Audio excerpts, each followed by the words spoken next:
Muria merupakan wali termuda dari semua anggota Wali Songo.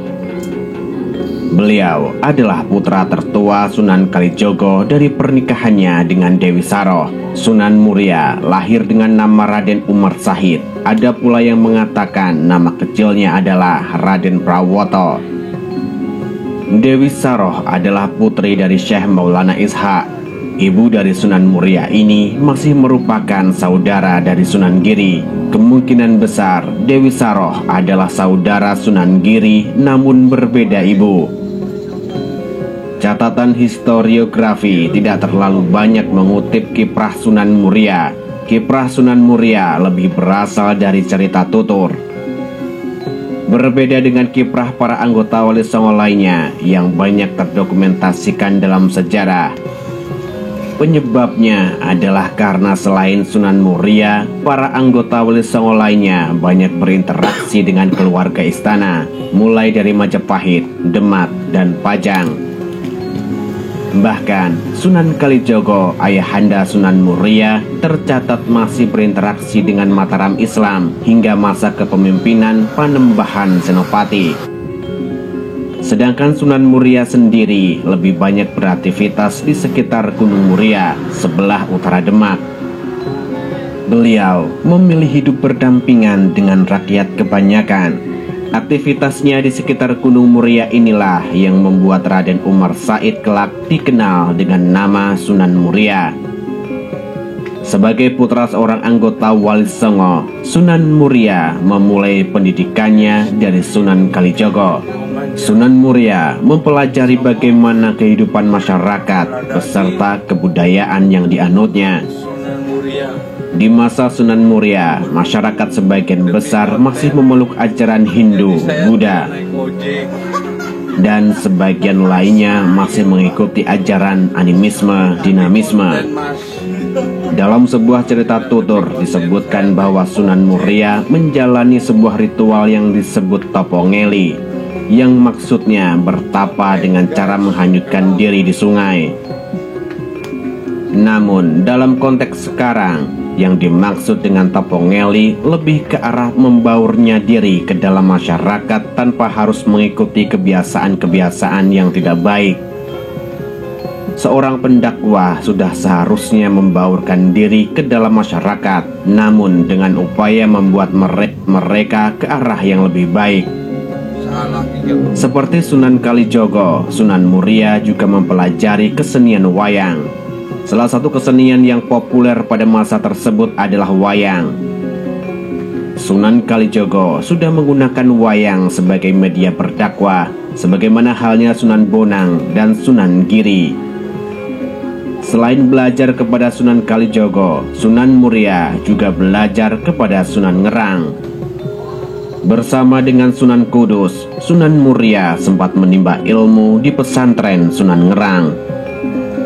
Syekh Nurul Yakin atau yang dikenal sebagai Sunan Ngerang adalah seorang ulama yang berkedudukan di daerah Juwana, Pati.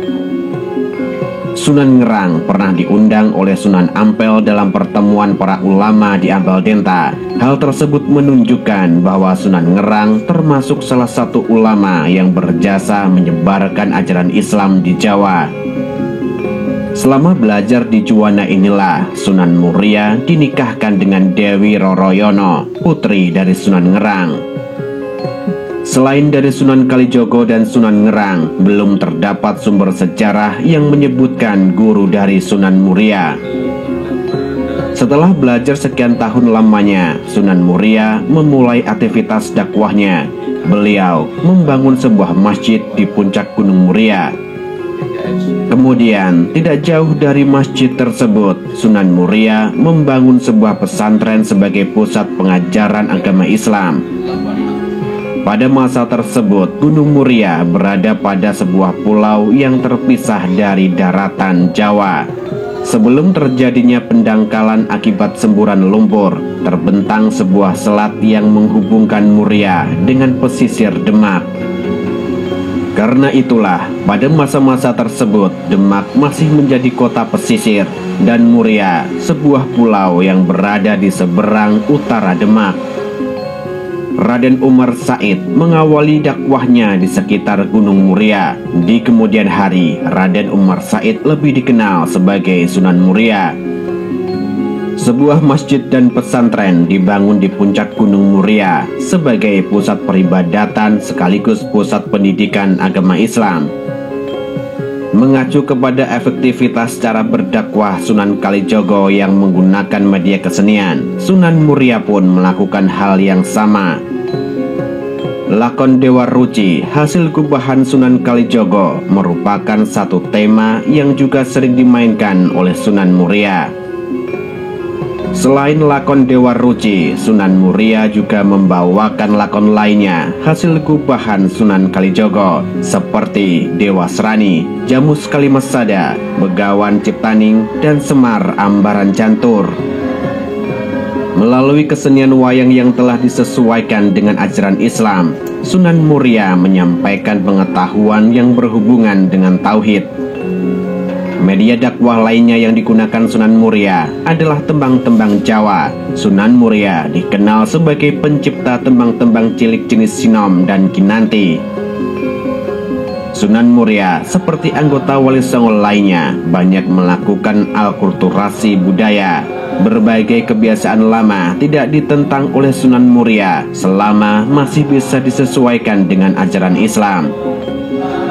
Seperti halnya tradisi kenduri untuk orang yang meninggal, Sunan Muria memodifikasinya dengan mengisi bacaan-bacaan yang bersumber dari surat-surat di Al-Quran. Metode dakwah yang tidak memaksa dan penuh kebijaksanaan ini lambat laun membuat masyarakat di sekitar Muria mulai mengikuti ajaran Islam. Masyarakat pun mendalami ajaran Islam di pesantren Sunan Muria. Pendidikan di pesantren ini penting sebagai regenerasi dakwah agar terus berkelanjutan. Daerah di sekitar Gunung Muria pada awalnya bukanlah tempat yang aman. Kaki Gunung Muria penuh dengan para perampok, begal, dan pencuri yang bengis. Muria yang ketika itu masih merupakan pulau tersendiri dan terpisah dari Jawa sangat tepat dijadikan sarang persembunyian para penyamun. Sunan Muria terlebih dahulu harus menghadapi para perampok dan pencuri tersebut. Sebagai seorang pendakwah, Sunan Muria tentu saja berusaha membawa mereka keluar dari dunia kejahatan. Terdapat sebuah kisah tentang Kiai Mashudi yang sebelumnya adalah perampok dan sangat menentang kedatangan Sunan Muria. Pada akhirnya, Kiai Mashudi insyaf dan menjadi murid Sunan Muria. Dalam dakwahnya, Sunan Muria lebih banyak memusatkan perhatiannya kepada kalangan rakyat jelata. Hal inilah yang menyebabkan Sunan Muria terkesan menjauh dari pusat kekuasaan saat itu, yaitu Kesultanan Demak. Meskipun dalam beberapa kesempatan Sunan Muria berkunjung ke ibu kota kesultanan. Sunan Muria dengan tekun berdakwah dan menemui lapisan terbawah masyarakat. Dalam dakwahnya, Sunan Muria terus mendekati masyarakat yang memiliki latar belakang beragam profesi. Sunan Muria memberikan beberapa jenis keterampilan kepada penduduk agar mereka bisa memiliki waktu luang untuk mempelajari agama Islam. Perjuangan dakwah Sunan Muria berhasil menyebarkan Islam dari Gunung Muria hingga sampai beberapa wilayah di sekitarnya. Meskipun terkesan menjauh dari pusat kekuasaan, Sunan Muria memiliki loyalitas kepada Kesultanan Demak. Wafatnya Sultan Trenggono yang kemudian digantikan oleh putranya Sunan Prawoto ternyata memicu ketegangan politik. Arya Penangsang, Adipati Jipang, menuntut tahta kesultanan karena merasa memiliki hak untuk berkuasa atas Demak. Sunan Muria menyatakan mendukung tahta kesultanan tetap berada pada garis keturunan Sultan Trenggono. Namun, Sunan Muria memilih tidak terlibat dalam aktivitas politik seiring memanasnya Demak dan Jipang. Beliau menjauhkan diri dari politik istana dan terus melanjutkan dakwahnya ke pelosok-pelosok wilayah yang belum tersentuh Islam. Hingga akhir hayatnya, Sunan Muria konsisten dalam dakwahnya di kalangan rakyat jelata. Sampai saat ini, belum ada catatan pasti mengenai tahun wafatnya Sunan Muria. Setelah tutup usia, beliau dimakamkan di kawasan puncak Gunung Muria.